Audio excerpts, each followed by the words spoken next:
It's beautiful to wake up some mornings and things just come right to you. I call them gifts. It's these are gifts because of the company that we keep, that we're connected to, and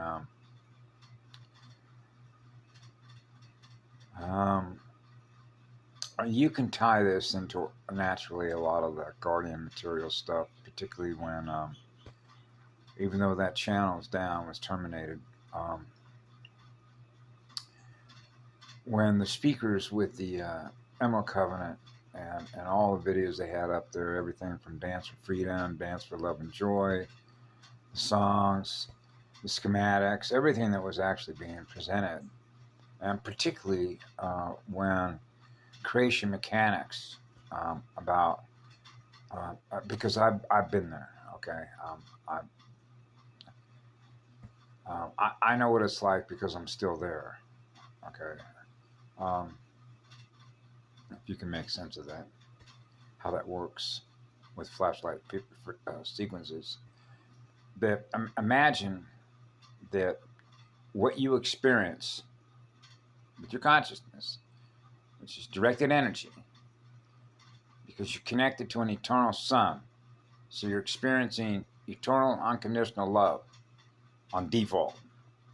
What it means by default is that you're experiencing what you're creating at the exact moment that it's happening, because the speed at which the magnets, if you will, open and close, so in one magnet. That's what I am. That's Androgynous. That's what it means to be integrated, to experience being one with an eternal sun. Okay, so that's why we have to monitor the biovoltage here, running software that you can see in the mirror that you're using, which is a deadlight magnet. Okay. So what that means is that what you see in your mirror, so I'm not talking about a laptop. What this means is that laptops and the communication system that everybody is using is obsolete. And they were developed in order for people to use them to keep running a deadlight magnet reality system.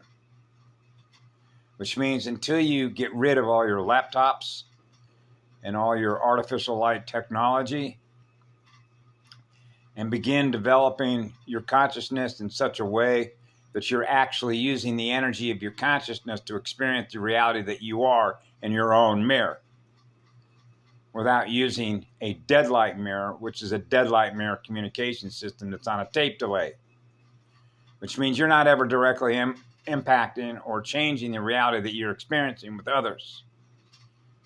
You're stuck in a hole.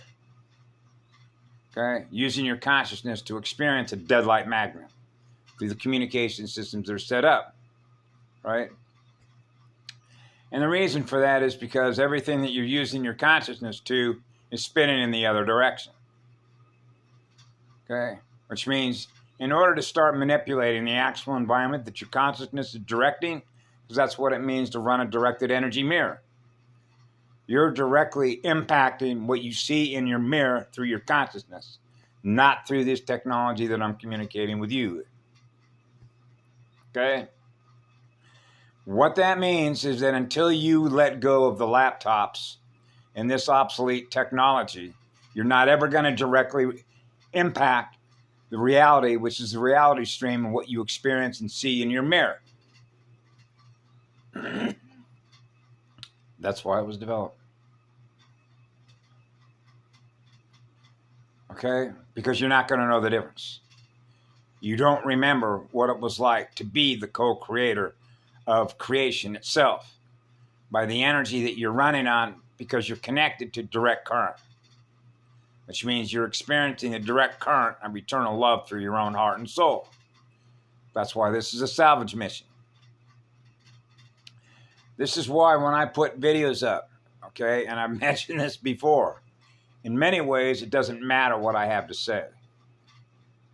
And the reason that that's important is in some of the videos I explain it through my own childhood as a child, by the experience I had with my own biological father, when he would impress upon me the importance of what he's learned through his experiences that he shares with me.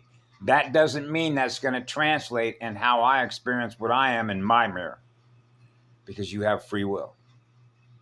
So, for example, my father could tell me about what it means with the golden rule. What I do to you, I do to me. Just because I share something with you in this mirror that is reflected by what I've learned through my experience doesn't have anything to do with what you choose to do with your energy in your mirror, because you have your own free will. Because I'm not you and you're not me. So that's called their soul journey, right? So this is one of the reasons why, when I realized all the gazillions of peoples that I met ever since I was a child, I realized that all the folks that I meet, through what I learned through them, how they experience what they are versus how I experience what I am, is temporary. Because I realized by the certain levels that people operate at, that as long as they're still held captive in memory by what they're using with their consciousness to run, then they're not ever going to directly be as a co-creator as was the first creation, universal and galactic template, because that's how it was created. We were the ones who created the first crystalline template. Okay? That's why they have to deconstruct and reverse engineer something we already created.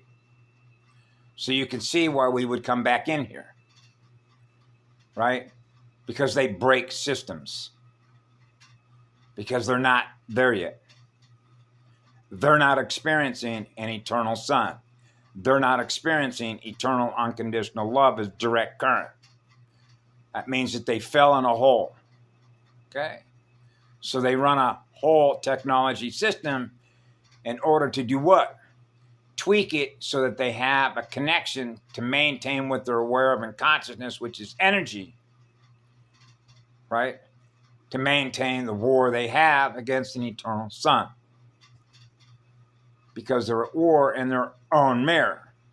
So an eternal mirror is experiencing a part of itself that it once began with being at war with itself. And so this is sort of where we're at, right? And so I wanted to share that because there's some things that pop up on my mirror as a result. With movies like, for example, that they used to make when I was a child growing up, and it's like, turn the noise off, man. Even though you acknowledge how their military psychological operations are run, because don't kid yourself. The movie Hollywood, right? All your film studios across the planet, primarily the big ones, like Columbia Pictures, Fox, right? Paramount Studios, RKO Pictures, how they play the shell game between rebranding all these different names that they give, shell game of money, that's changing hands and changing the names. It's like jumping from vehicle to vehicle, thinking that how smart they are, trying to fool you by shifting the way that energy and money and their financial systems to maintain what they're aware of, which is to keep the whole running. Right? So I remember a time when Asha Diane had talked about allowing that beast technology to remain in place for a given amount of time, and you can sort of see from a mathematical future proofs past back to the future of why that would be, right? Even though the system itself violates love as a law. But there are much larger considerations and why we would allow that. Okay? And really, it's a time factor thing. It's sort of like, do we know how to buy some time? It would fall under much in the same way that I feel about Aaron, but you could use the same dynamic of like in my childhood when I realized I'm not supposed to experience anything less than eternity, because that's what I experienced through my oversoul. because I've chosen to serve forever, gifting electrons. So that's why I'm trying to return home when I'm a little kid, giving everything away that's related to an electron. So it's not about the electrons that are used to experience what we experience in the mirror.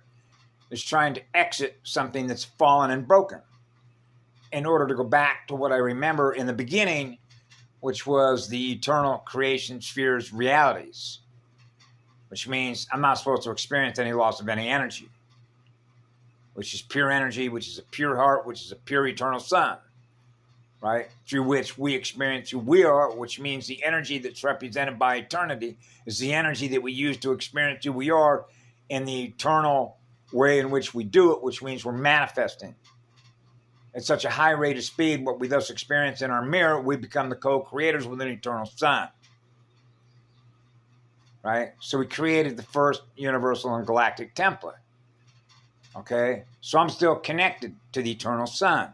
So I realized when I was a little child, why am I experiencing something I'm not supposed to experience? This is impossible, okay? It's impossible when you're connected to an eternal sun.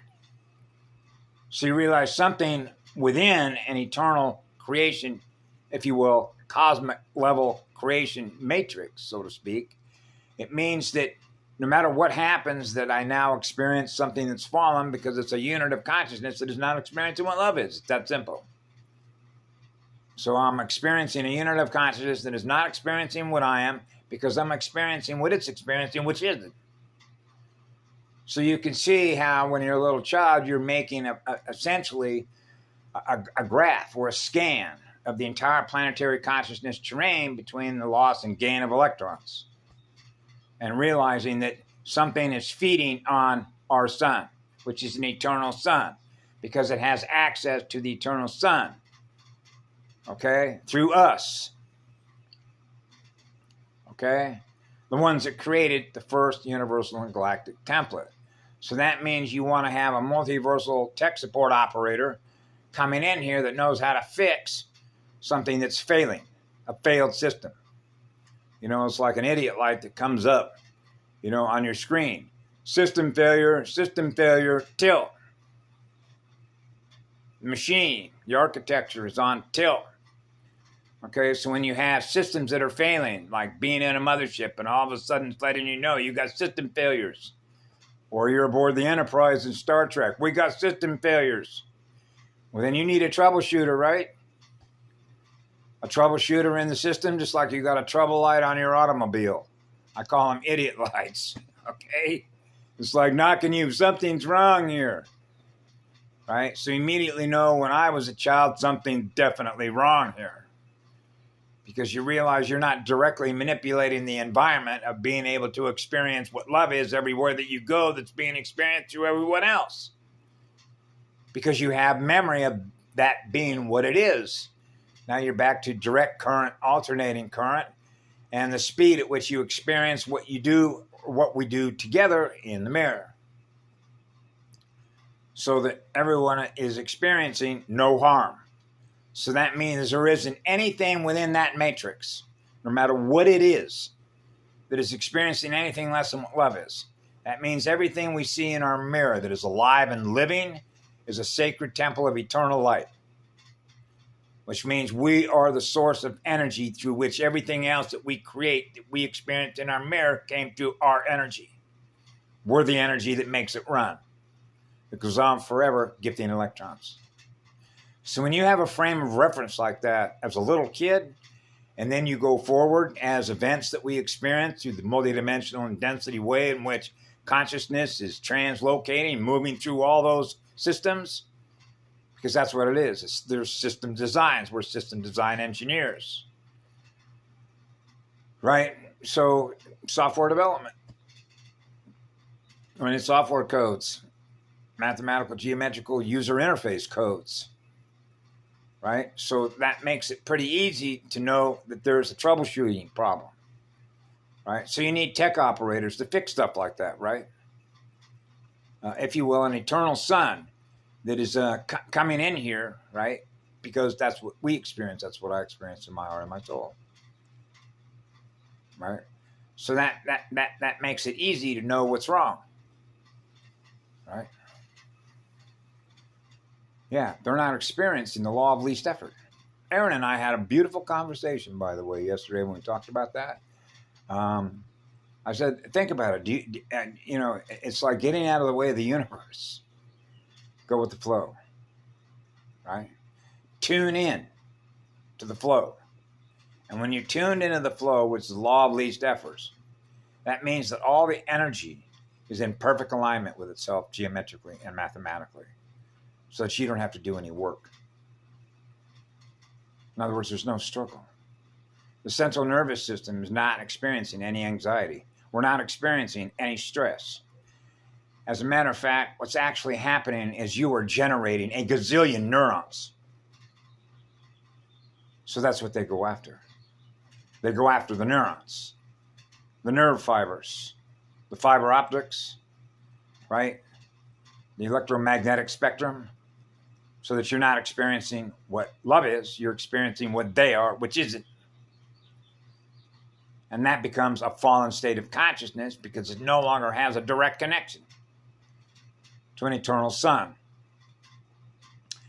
Eternal state of consciousness, which is massless.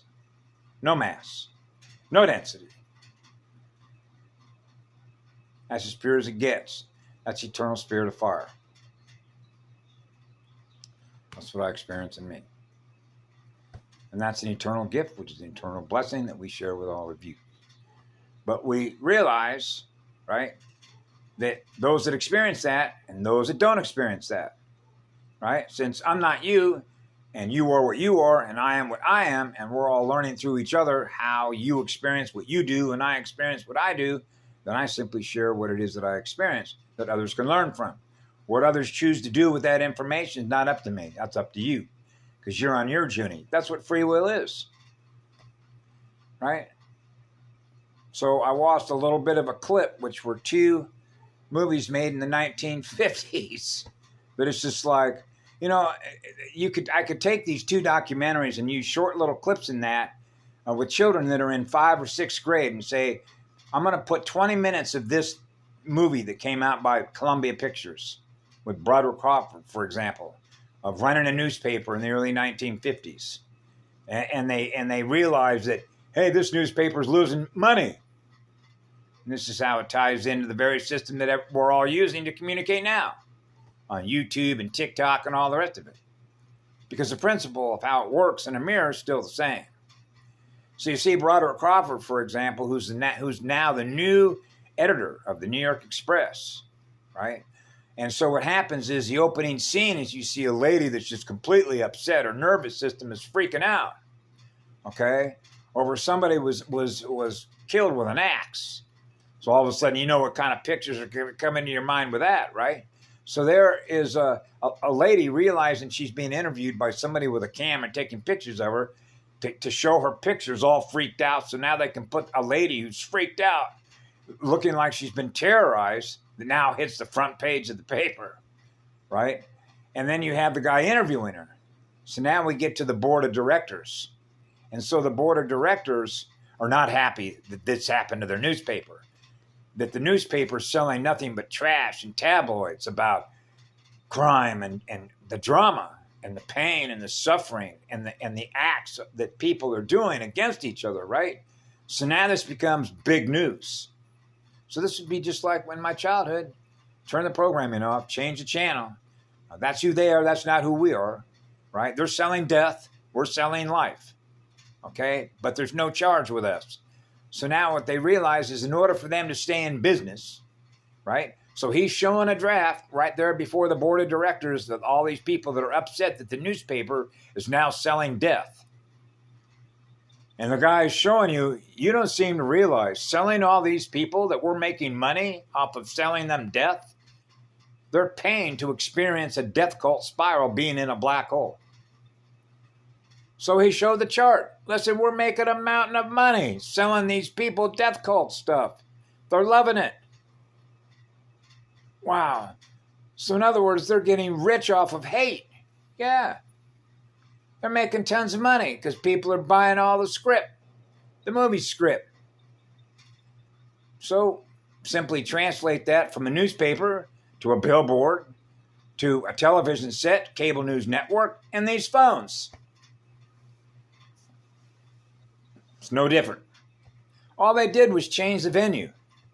You know, back in the day when you had the printing press, start with the printing press, right? If you want to know what's going on through them, give them money. Now you can experience what they put in their papers. How much love is in that paper, right? Are you experiencing beautiful stories about what it's like to be with the great living oversoul spirit of Mother Earth? How much we love to be with her and how we're living in peace? That's not going to sell, is it? Because why are people going to use their energy to experience that when they can use their energy to experience what love is? Gifting love, experiencing what love is, and being a co-creator. So that what that means is now their consciousness is held captive as something that's in a hole, which is the same technology that this is. All they did was go from newspapers and television programming to the cell phones and the laptops and the PCs that are all sold. Because we're still held captive in memory by what we're using, held in memory, right? So it doesn't matter whether it's a TV set or a cell phone. Same diff, which is the torque speed differential between one and the other, which is a dead magnet and a living magnet. All right. I know. So that particular movie was called Scandal Sheet. That's a great movie documentary to put into, and this is for school teachers, right? To put into the classrooms for children to see how they're manipulated, how their consciousness is manipulated, right? By what they see in their mirror through that communication technology system. Which means at some point you got to realize it doesn't serve us because it's not what love is. So that's what's being pushed. Push, pull. And when you translate this through negative and positive magnetic polarity, you come full circle. Particularly when you're integrated at the center point of an eternal star, which is perfect balance in the geometry. I know. So that's my opening salvo for Saturday morning. Scandal Sheet. What was the other one? Oh, the other one. The other one that pops up, but on a different channel, was called Inside Folsom Prison. And right out of the gate, I see the text come up there. I used to be like the superintendent or the warden of Folsom Prison. And my job was to break their spirit. And this is how we did it. Hey, that's another documentary to show to children. Let them know this is how they do it. They want to break your spirit, which is to break your heart. Okay? So this is what they were doing in Folsom Prison. We lock you into a cage with concrete, into an enclosed, confined space with 3 other dudes, right? With a big steel door where you got no access to sunlight, no trees, no ocean, none of that. At some point in time, you folks are going to go at war against each other. So they were showing a picture where a guy picked up his bunk and started throwing it up against the wall. You're going to go mad. To drive you mad. Yeah. Scale it up to a planetary level and you realize what they were trying to do to Mama. Drive her mad. Which is to drive the central nervous system mad. So you stop and slow down the production of neurons and the living, breathing circulation of a planet. So it can't breathe anymore. Because it's being suffocated by death. Because that seems to be the coin of the realm that people pay for. They're paying to experience death. So, ever since I was a little kid, I'm a barking crystal. Wake up. Wake up. And that is a responsibility that I have as a guardian. Okay? That's the truth of it. And but I do it without violence. Okay, it's simply like being a barking crystal. Wake up, but you realize, hey, they're not on that wavelength. Their antenna is not picking up and translating those codes. And that's what's painful, because that means it's easy to know the future. And Aaron and I had a beautiful sort of way to impart how that sort of works when we talked about astral projection. And the example that I used, actually, of what happened in 1974, and this is really sort of true with rule-based functions. You know, how computers communicate with one another, right? I'm consciousness, you're consciousness, right? And we're communicating with each other using software. And so in 74, I believe it was, I was an engineer on a fire engine for the U.S. Forest Service that was there in order to respond as an initial attack unit to put water on the fire, right? So now we're back to the living spirit in the water and living spirit in the fire, right? And why fire and ice have a relationship. And so one molecule or one unit of H2O will cool 300 units of thermal heat, right?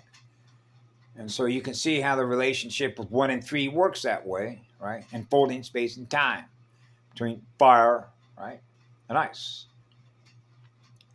Or if you will, cold fusion, infusion, and hot fission, or compression and expansion of consciousness is breathing aloha. Come aloha to you, right? And maintaining high-speed neuron production. Self-generating neurons. Generating a gazillion neurons through your heart. Your heart and soul is the biggest generator of neurons. Right? I'm very blessed to have known that as a child. Keep that neuron production going. So you learn to realize what does that, right? Having a lot of fun, right? Having a healthy sex life. You know, all the things that you know that are healthy, generating a gazillion neurons, having a fun, keeping yourself charged up. That's your spirit of fire. All right. And so yeah, it's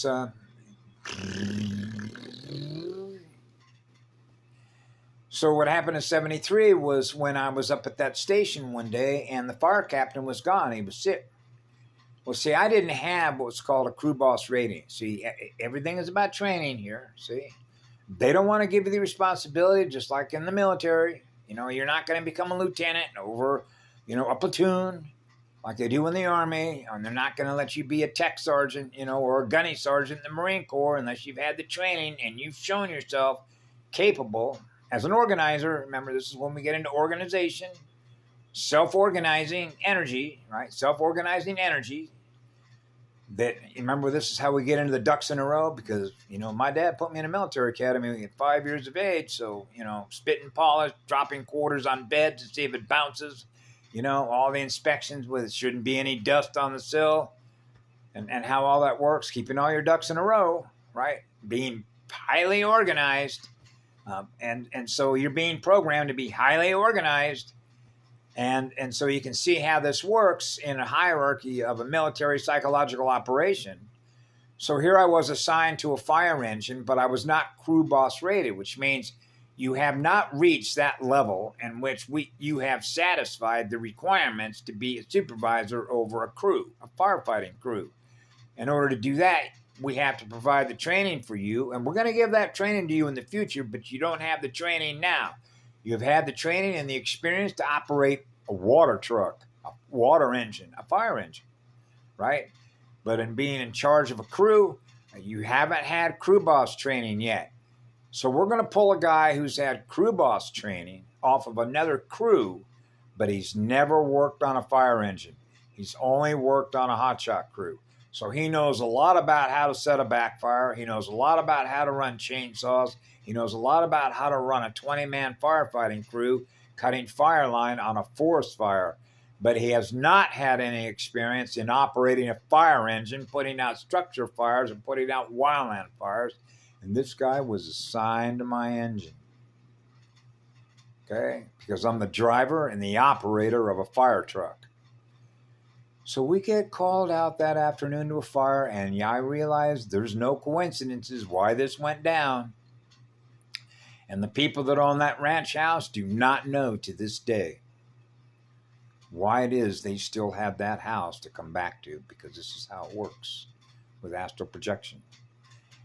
And so what happened was, as I'm driving the truck down to this fire, and there were 40, 50 mile an hour Santa Ana winds, drier than a popcorn fart, as we say it, which means the humidity was really low, and so was the fuel moisture when you get into what are known as dew points, right? And humidity, and how that rates the thermal gradients, and the spread of a fire when it hits its ignition point, and now the spirit of the wind, whoop, screeching freight trains. And it's moving, taking out a lot of stuff. You can hear it. So we get down there, and as soon as we get down there, there's a chief officer working for Cal Fire, and he says, we're going to lose that house up there if you guys don't get up there, because we were the first in engine. So I realized, whoa, take the back dirt road that comes up over behind it. And as soon as we pulled on there, I immediately noticed what's called a standpipe. And a standpipe means that it's under pressure, and that's the source of water. Okay, but it was 1.5 inches. It wasn't a bigger hydrant that you would normally see in a city that's either 4 inch, 4.5 inch. Okay, which means it's not high volume. Okay, but 1.5 inches will certainly give you enough to be able to knock down a wildland fire if you know what you're doing with the proper nozzle and the proper application of water, which means a fog pattern. Okay, now we're back to steam conversion at the base of the fire. Right? And so there's a way that this all works in the application of water with heat, right? And how the molecules work that way to be able to create vapor, if you will, ether, right? And the evaporation, right?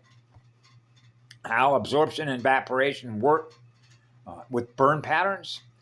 And so as soon as I saw that standpipe in my mind, I already know in my mind, if I'm the director of the play here, of the scene, like the scene in a movie, right? And we got all the actors here together that are playing being firefighters, right? And there's me already knowing, okay, we need to connect to that standpipe. So we got a source of water, right? And run a couple lines around the back side of the house and make what's called a frontal stand, which means it's going to come right at you, right at your face. Okay, so now you're going to open up fog patterns on both sides. So you got 2 fog patterns, one on the left, one on the right. They're going to come together, right? And hit the base and do a steam conversion, right? And so that's how you protect the house on that side when you're going to do what's called a frontal attack, right? Actually, you're the one that's being attacked, but it's a defensive posture to run a steam conversion, which is a fog pattern. So when you got 2.5 inches that are putting out 90 gallons of water per minute, right? That's 180 gallons of water. That's a lot of water. You can be very effective at knocking down fires that got 60, 70-foot flames that are coming at you at 40 miles an hour that are going to threaten a house with a shake roof.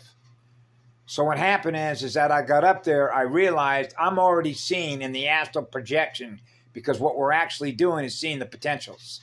All the potential possibilities of what we're going to experience in the mirror in the future, I'm running all those.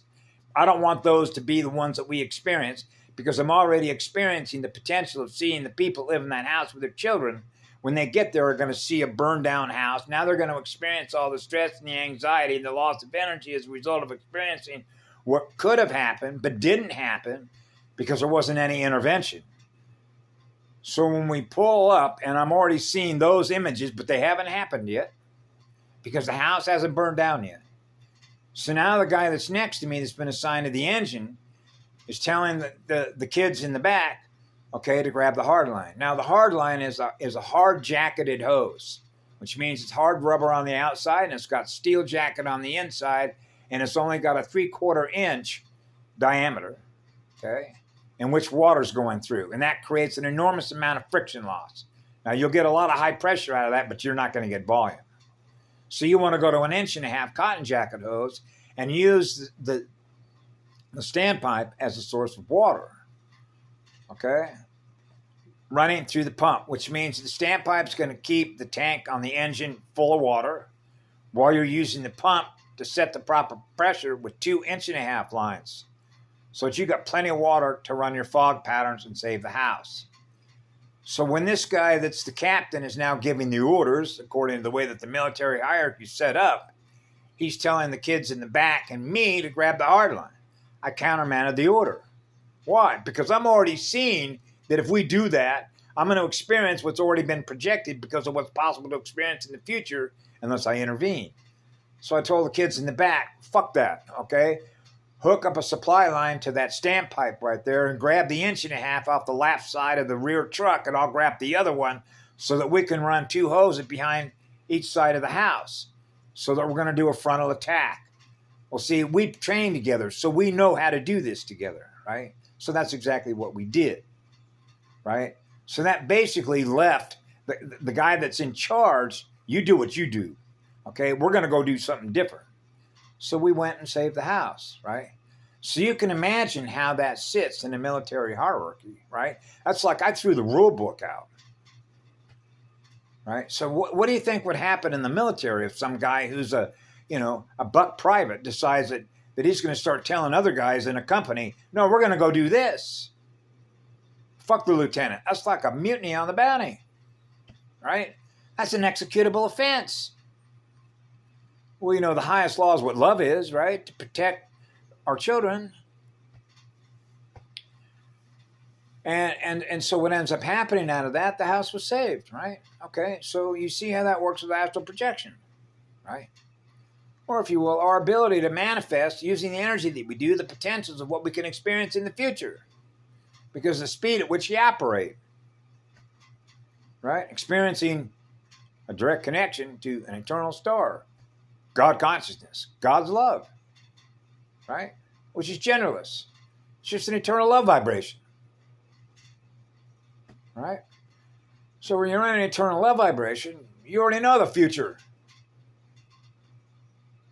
That's right. Which means we don't experience any harm, ever. That's coming full circle.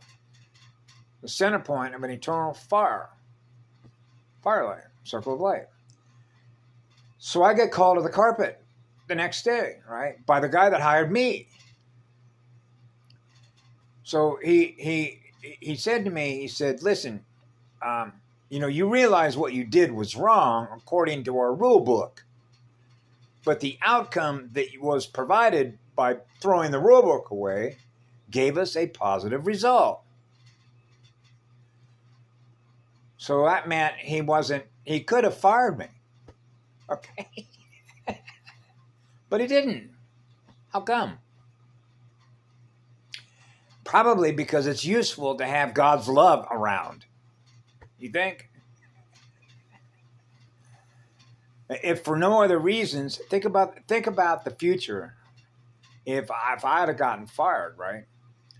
And then imagine if I would have gotten fired and the people that own the house were to find out that the commands that I issued with the kids in the back ended up saving their house. And then they find out that the person who gave the instruction sets that are in the DNA run by the consciousness of the software was the one who was issuing the instruction sets based on the consciousness, which is the soul of the unit running the software, gave the instructions that the kids in the back helped save the house. And yet the guy that gave the instructions is now fired. Now imagine how that would go down with the people that own that house in the local community. With the guy who fires me as a result of the instructions that I gave versus the instructions that the other guy gave, which would have lost their house. Now you can see how that works in a political arena, in the mass media arena, and when it comes to job security. So the guy doesn't want to cut off his nose, right? Despite his face, right? By what he does to me, by virtue of what I did, because if he's going to do any self-reflection on him, he's going to realize I put a guy that I trained, because that's true, because the guy who was my boss was a fire management officer. He used to be the superintendent of that hotshot crew, which means the guy that he assigned to the engine, who didn't have any engine experience, right, was a guy that he helped train. So he pulled one of his old employees, which was a crew boss, because he used to be a superintendent. So the crew boss that was on my engine, they used to work together on the same crew. So my boss used to be the boss, the head honcho of that crew. Now he's no longer the head honcho of that crew because he got promoted. Now he's a fire management officer. But the guy that's now still a crew boss with the crew that he used to be on is the guy that he assigned in my engine. So what that meant is that I countermanded an order from one of the guys that used to be one of his crew bosses. You see how this works? So he's realizing, whoa, I assigned somebody who used to be a crew boss with me, because you need to have a crew boss rating in order to boss a crew. The guy who's got a crew boss rating, I put with another guy that isn't crew boss rating, but he made a crew boss decision, not being a crew boss, to countermand a crew boss who's been crew boss rated. And I hired both these guys. You see how that works? So he didn't fire me. Instead, he kept me. But you can imagine the self-reflection when he realizes I assigned a crew boss rated guy off of the crew that I used to be the hotshot superintendent of to be on that engine with Robert. And yet the crew boss rated guy was making a decision that could have lost that house because I didn't have the guy who helped save it by the instruction sets he gave to the kids who helped save it, because I didn't have the crew boss rating, but I had the experience, right? Because of what I experienced through my heart and my soul, which is what love is. So you realize that love is protection, right?